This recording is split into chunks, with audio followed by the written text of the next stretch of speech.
so been hiking in this big timber, looking for last year's rut sign.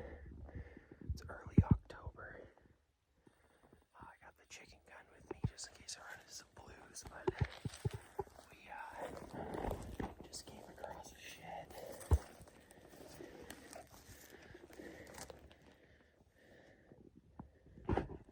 She's definitely a few years old, and it was actually laying this side down and something flipped it over. But that's a good sign because it means a narrow winter in this. All down below me is nothing but straight blow down. I was just walking the edge of it. There's some recent buck sign in the bottom. Not really much of anything up on the nicer benches right now because the deer are sticking to cover. But I think we're going to chuck a camera in here. I got 25 pounds of salt in my bag. So I used to hunt all this ground with my dad when I was a kid, and we never actually did kill a big deer out of here. Lots of close calls over the years, but I think there's a lot less deer here now than there ever was back then. So we're gonna go set up this camera. I'm probably like 2.5K from the truck right now. Nice spot, really nice spot. Looks like a good camera site to me. Well, I didn't even go 45 yards and I found another shed, but this is exactly why shed hunting, after all the grass grows up, is extremely hard. I basically stepped on this thing and didn't see it. I'll flip it around, we'll pick her up. Look at this.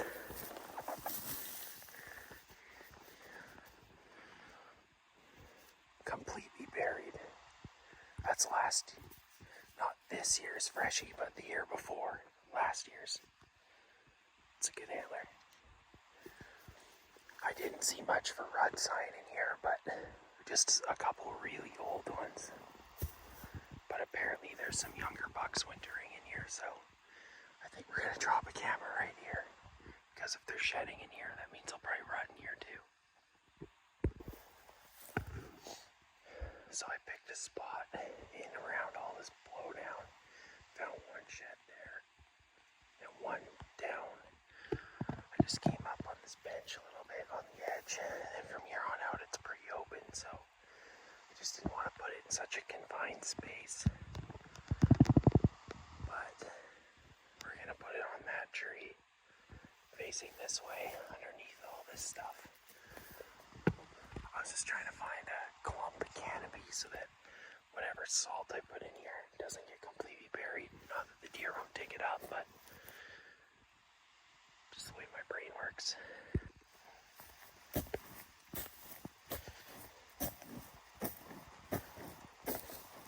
As mentioned in a previous video, this was the first season that me or my brother had not had any real infrastructure set out for mule deer.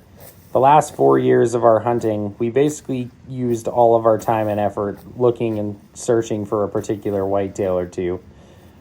Having little to no infrastructure out, cameras was the name of the game this October. I spent a lot of time walking all over the countryside setting them up. The reason for kicking the grass or the foliage off the forest floor out of the way is so that you can get the salt lick directly into the dirt. The reason for doing this is to create a lasting lick. If you just dump it on the forest floor, it will not saturate in a concentrated point, or the animals will just pick it up and eat it. What I'm really banking on here is that the does that will eventually find this will create enough scent to hopefully attract a buck or two in the rut. All you're hoping for is to get a glimpse into their world to see what's walking around at that time of year.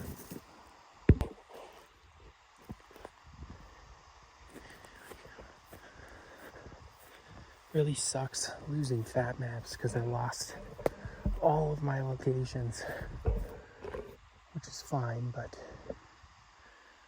we got this camera set up in here. Actually a little bit too far away from the salt, but I put it under this one because it's got a lot of canopy, so it won't get buried in snow, because I'm probably going to leave this thing here all winter. Hopefully it lives, at least until January. All right, let's keep going. Holy shit.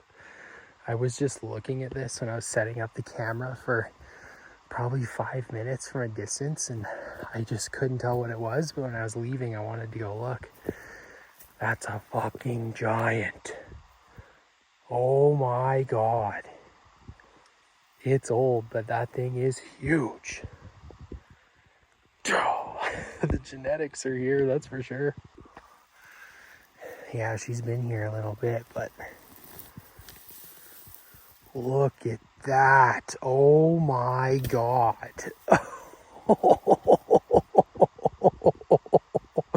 Holy shit. Wow. What a hog, man. Damn. That is gnarly.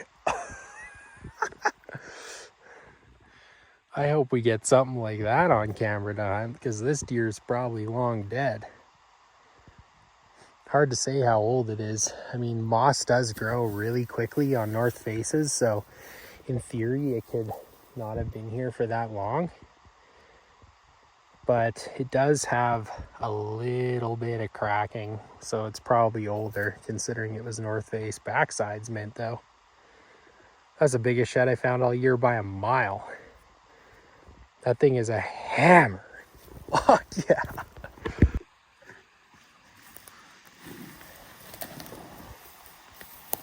Just to give you guys the actual size of this thing, like, look at that buck, man. He's huge, dude. I mean, even as a 4-point, that's like 165. And then with the extras, the other side's anything like it. He's in the 170s. Super tall, super narrow. Like, think about that deer. He's a slob. That's what we look for every year. Just keeps getting rarer and rarer trying to find one. Definitely, it's only the third 5-point shed frame I've ever found in my life. And surprisingly enough, like when we were younger, not super far away from here, the biggest deer that we ever saw in my life, the biggest one, was built like this deer, except he would have had a fork here. Big inline, shit everywhere. Like, I don't know how many points he had, but he had a lot. And he was probably well over 200. Walked across the road in front of the truck with like 38 or 40 does or something like that right in the middle of the herd. And ever since then, it's always haunted us. Ugh. But that is sweet. After finding that shed, it really did remind me of times gone. Once upon a time, finding a buck of a similar caliber as that was as simple as driving your truck around in the woods. In today's times, finding a deer over 150 inches is a serious goal, at least locally to me.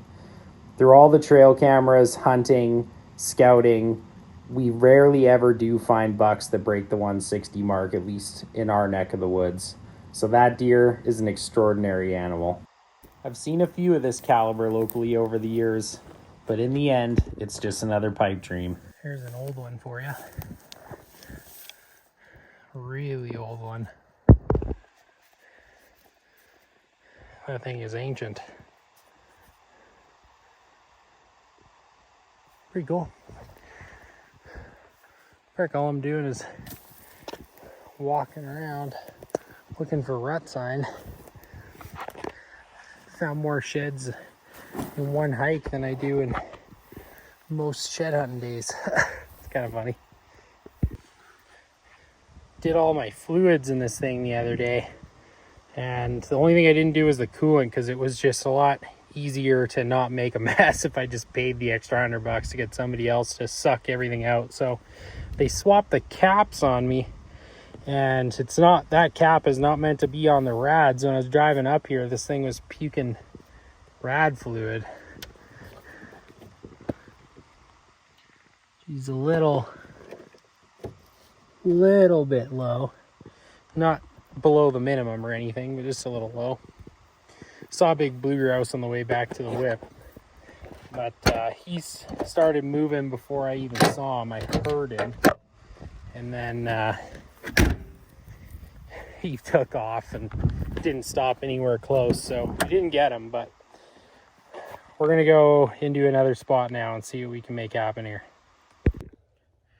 This whole hiking in October thing sucks. It's so hot. It's maybe like 12, 13 degrees. Feels like it's 50. I'm in the vert right now. Gonna drop a camera in this gully out here ahead of me. There was a bunch of rut sign in there last year, so found that this spring. Go drop another camera and then hike back up out of here. All right. It's the 9th of October today. I worked today. Got home, quickly grabbed my stuff. I'm probably only gonna hang to hunt for like 20 minutes, but I'm gonna work my way up this mountain. It's like 5:50 right now. I got shooting light till like 6:40. Gonna take me a good 20 minutes or more to get up here, but I'll be up there for prime time. Hopefully I can spot something. We're giving her every chance you get, because that's what you need to do. Okay, turn this off for now.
About 350 meters later, creeping along slowly into the wind, or at least as best as I could, I did end up bumping into some deer.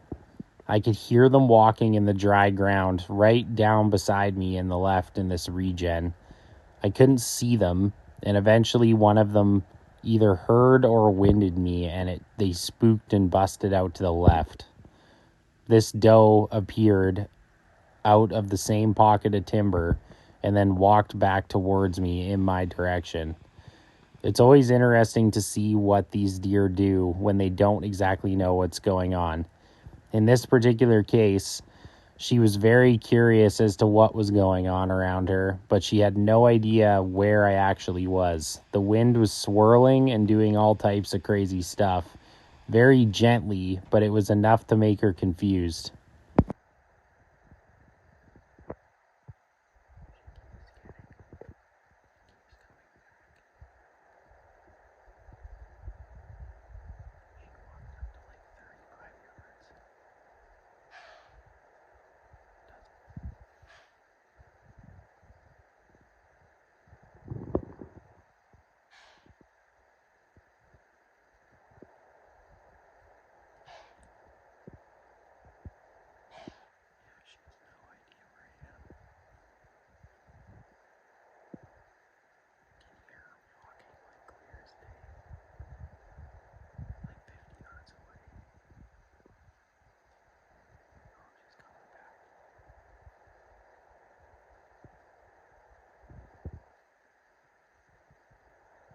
After she initially caught my scent, this doe hung around for quite a long time. She walked back and forth up to about 30 yards at least 4 times. It was a pretty interesting interaction with this young little doe. She's a pretty funny little creature. I think my wind is swirling, even though it's mostly coming at me. She keeps getting away with some shit like. She is really close to me though. It's like the 4th time she's done this now.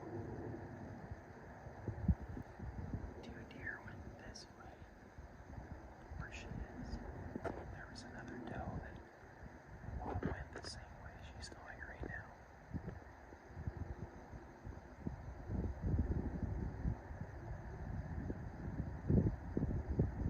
Walking into the wind.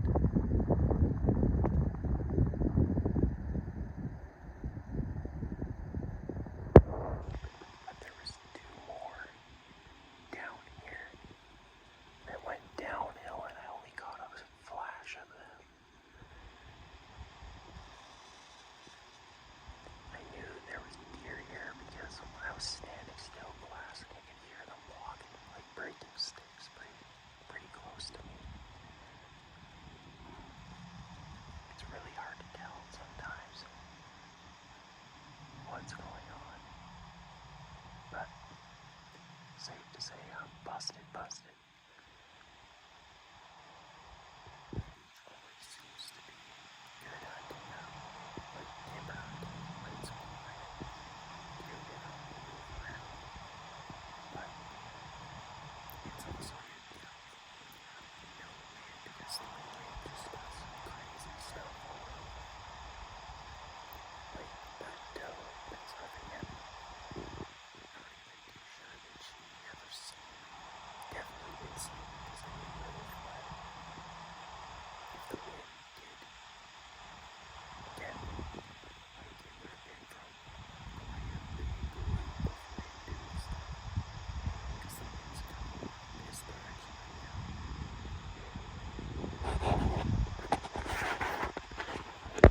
I'm just hoping that maybe one of those deer from down below shows itself over there. Pretty tough to see up here. Everything's super grown up.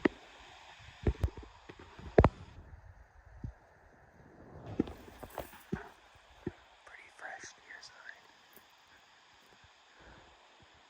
I tried to see if maybe I could get a look at some of the deer that went down in the hole, but they ran straight into a wall of trees.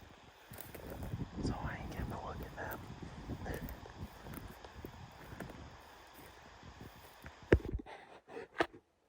Alright, well, I'm headed out in the dark. My headlamp's really jibbing out right now. I don't know why. I saw 2 more deer. Didn't get any video on this thing. It was a little dusk and I was really paying attention. But yeah, I think we bumped 6 in total and only saw 4, so not bad for a 25-minute hike at the end of the day. No ID bucks, but it was cool. My trail camera had 4,238 photos on it, and I've only had it out for like 10 days. But I think a whole bunch of them were cows. Lots of deer tracks though. Quite a bit of sign too. They're definitely starting to show up in here now. We had a couple pretty decent bucks on camera up here last year, so with any luck, they'll be back and I'll have a deer to hunt. In the end, it was a good thing I went and checked my camera because there were some cattle up there and the cattle completely shifted my camera. Like it looked like they rubbed it with their face. It had some mud on the camera, so it wasn't even pointed the right direction. Hopefully that happened later in the last 10 days and not earlier, because that would be a big bummer. Seemed to be a good amount of deer activity up there, so with any luck, a buck is either already there or has moved in. either way, pretty fun hunt. Got another couple 300 yards back to the truck, and we're out of here, Sonny. Just walking an old cattle trail through this shit. If this thing wasn't here, it'd be pretty annoying walking in and out of this spot this way. Anyway, there's a good way up the other side, but yeah. Hopefully we got some deer on the old camera. After swapping an SD card out of the camera that had been moved by the cattle, I was surprised to see an old friend returning yet again. We'd watched this buck grow up on camera for a couple of years now, only ever hunting in here one day to find out that we had no shooters located on any of the cameras we had installed in the area. Now this buck has reached maturity, and I'm happy to chase after him. He's a beauty. Little did I know just how hard it would actually be to get a look at him. Thanks so much for tuning into this one, you guys. This is definitely not our typical style video. I mean, generally in the past, we've just saved our highlights throughout the season and condensed our whole season into 1, 2, maybe 3 videos. This year, I wanted to put out a little bit of content just to give you some context as to what actually goes into a season, at least where I live, how we like to hunt. If you guys like this style of content, please consider leaving a like or a comment. It does require a little bit of effort to put these together for you guys to watch, so it would be much appreciated. Nonetheless, hope you enjoyed, and we'll catch you in the next one.